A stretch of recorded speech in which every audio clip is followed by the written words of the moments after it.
சிவா மற்றும் பிரியா ஒருவரை ஒருவர் உயிராக நேசித்து திருமணம் செய்து கொண்ட தம்பதியினர் 5 ஆண்டுகள் மகிழ்ச்சியாக வாழ்ந்தனர். உன்னை ஒருபோதும் ஏமாற்ற மாட்டேன் என்ற சிவாவின் வார்த்தையை பிரியா உயிராக நம்பினாள்.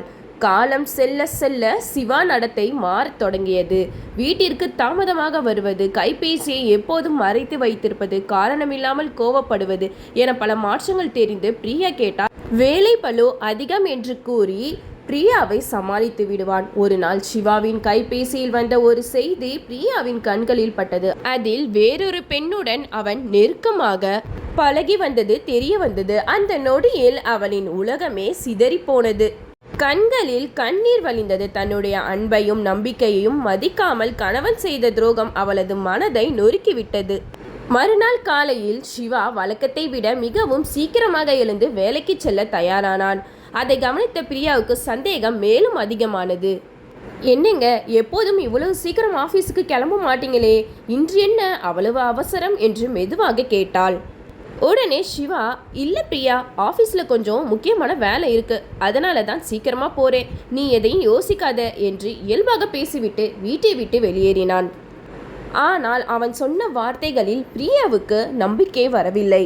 இவரோட நடத்தை நாளுக்கு நாள் மாறிக்கிட்டே இருக்கு. உண்மையிலே ஆஃபீஸ்க்கு தான் போறாரா இல்லை வேற ஏதாவது மறைக்கிறாரா என்று மனதில் பல கேள்விகள் எழுந்தன. உண்மையை தெரிந்து கொள்ள வேண்டும் என்று முடிவு செய்த பிரியா சிறிது நேரம் கழித்து வீட்டை விட்டு வெளியேறி யாருக்கும் தெரியாமல் சிவாவை பின்தொடர்ந்தாள். சில நிமிடங்களுக்கு பிறகு சிவா தனது அலுவலகம் செல்லும் வழியை விட்டுவிட்டு வேறு ஒரு சாலையில் திரும்பினாள். தூரத்தில் இருந்து அவனை கவனித்துக் கொண்டே வந்த பிரியாவின் இதயம் வேகமாக துடிக்க தொடங்கியது. சிவா நேராக ஒரு பெரிய மருத்துவமனைக்குள் நுழைந்தான். அவனை யாருக்கும் தெரியாமல் பின்தொடர்ந்து வந்த பிரியாவும் சிறிது தூரத்தில் நின்று கவனித்தாள். அங்கே பதட்டத்துடன் ஒரு இளம் பெண் நின்று கொண்டிருந்தாள். அவள் பெயர் மீனா. முகத்தில் பயமும் கவலையும் தெளிவாக தெரிந்தது. சிவாவை பார்த்ததும் மீனா அவசரமாக அவன் அருகில் வந்து, சிவா, எனக்கு ரொம்ப பயமா இருக்கு, இது உன்னோட மனைவிக்கு தெரிஞ்சா என்ன ஆகும் என்று நடுங்கும் குரலில் கேட்டாள். அதை கேட்ட பிரியாவின் இதயம் வேகமாக துடிக்கத் தொடங்கியது. தூணின் பின்னால் நின்றபடி அவர்கள் பேசுவதை அமைதியாக கேட்டுக்கொண்டிருந்தாள். உடனே சிவா மீனாவின் கையை பிடித்து, மீனா, நீ எதுக்கும் பயப்படாத, என்னோட மனைவிக்கெல்லாம் எதுவும் தெரியாது, எல்லாத்தையும் நான் பார்த்துக்கிறேன், நீ தைரியமாயிரு என்று ஆறுதல் கூறினான்.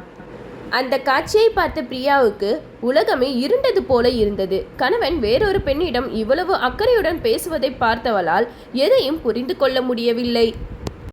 உண்மையை தெரிந்து கொள்ள வேண்டும் என்ற எண்ணத்தில் அருகில் சென்ற ஒரு நர்ஸை நிறுத்தி மெதுவாக கேட்டாள். சிஸ்டர், அந்த பொண்ணு பெயர் மீனா தானே? அவங்க எதுக்காக ஹாஸ்பிட்டல் வந்திருக்காங்க? பிரியாவின் பதட்டமான முகத்தை பார்த்த அந்த நர்ஸ், அவள் மீனாவுடன் வந்த உறவினர் என்று நினைத்து, அவங்க 3 மாத கர்ப்பமாக இருக்காங்க, அதனால தான் இன்று வழக்கமா பரிசோதனைக்காக வந்திருக்காங்க என்று கூறிவிட்டார். அந்த ஒரு வார்த்தை பிரியாவின் காதில் விழுந்த நொடியே அவளது இதயம் வெடித்து சிதறுவது போல உணர்ந்தாள். 3 மாத கர்ப்பமா? அவளது கால்கள் தள்ளாடின. மூச்சிடவே கஷ்டமாக இருந்தது. கண்களில் தானாகவே கண்ணீர் பெருகியது. என்ன செய்வது என்று தெரியாமல் அதே இடத்தில் சிலையாக நின்று கொண்டிருந்தாள் பிரியா. அப்போது சிறிது தூரத்தில் நின்றிருந்த சிவாவும் மீனாவும் மருத்துவ பரிசோதனை அறிக்கையை கையில் வைத்துக்கொண்டு ஒருவரை ஒருவர் பார்த்து புன்னகையுடன் பேசி கொண்டிருந்தனர். அந்த காட்சியை பார்த்த பிரியாவின் மனதில் 1000 எண்ணங்கள் ஓடின. இத்தனை நாட்களாக நமக்கு குழந்தை இல்லையே என்று வருத்தப்பட்டவர், என்னிடம் வேலை என்று பொய் சொல்லிவிட்டு வெளியே சென்றவர், இதற்கு பின்னால் வேறொரு வாழ்க்கையை வாழ்ந்திருக்கிறாரா? அப்படியானால் நான் வைத்திருந்த நம்பிக்கை எல்லாமே பொய்யா? இந்த கேள்விகள் அவளது மனதை கிழித்தெறிந்தன. தனது உலகமே ஒரே நொடியில் சிதறி போனது போல் உணர்ந்த பிரியா கண்ணீரை அடக்க முடியாமல் அமைதியாக அங்கிருந்து நின்றபடியே அவர்களை பார்த்து கொண்டிருந்தாள். வீட்டிற்கு வந்த பிரியா மனம் உடைந்தபடியே ஷோபாவில் அமர்ந்து கொண்டிருந்தாள். சிவா எப்போது வீட்டிற்கு வருவான் என்று காத்திருந்தாள். சிறிது நேரத்தில் சிவாவும் வீட்டிற்கு வந்தான். எதுவும் நடக்காதது போல வழக்கம் போல புன்னகையுடன், பிரியா, சாப்பிட்டியா என்று கேட்டான். ஆனால் அந்த முகத்தை பார்க்கவே பிரியாவுக்கு வெறுப்பாக இருந்தது. அவள் அமைதியாக எழுந்து நின்று, இன்று காலையில் நீங்க எங்கே போனீங்கன்னு எனக்கு நல்லாவே தெரியும். எனக்கு குழந்தை இல்லைன்னு சொல்லிட்டு இத்தனை நாளா ஏன் என்கிட்ட போய் நடிச்சிங்க? அதுவும் ஒரு பொண்ணை கர்ப்பமாக்கிட்டு என் கூட மட்டும் எப்படி சந்தோஷமா வாழ்ற மாதிரி நடிக்க முடிஞ்சது என்று கண்ணீருடன் கேட்டாள். பிரியாவின் கேள்விகளுக்கு பதில் சொல்ல முடியாமல் சிவா சில நொடிகள் அமைதியாக நின்றான். பிறகு மெதுவாக, ஆமாம், உனக்கு குழந்தை இல்லை, அதனால தான் நான் இன்னொரு கல்யாணம் பண்ணிக்கிட்டேன். இப்போ அதுக்கு என்ன என்று அலட்சியமாக சொன்னான்.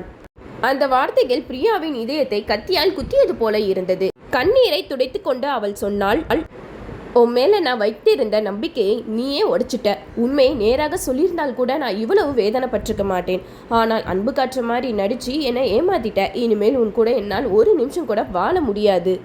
அதற்கு சிவா, ஒரு நாள் இந்த உண்மை உனக்கு தெரியும் என்று எனக்கு தெரியும். உனக்கு என் கூட வாழ விருப்பம் இல்லைனா கிளம்பி போ, எனக்கு எந்த வருத்தமும் இல்லை என்று கூறினான்.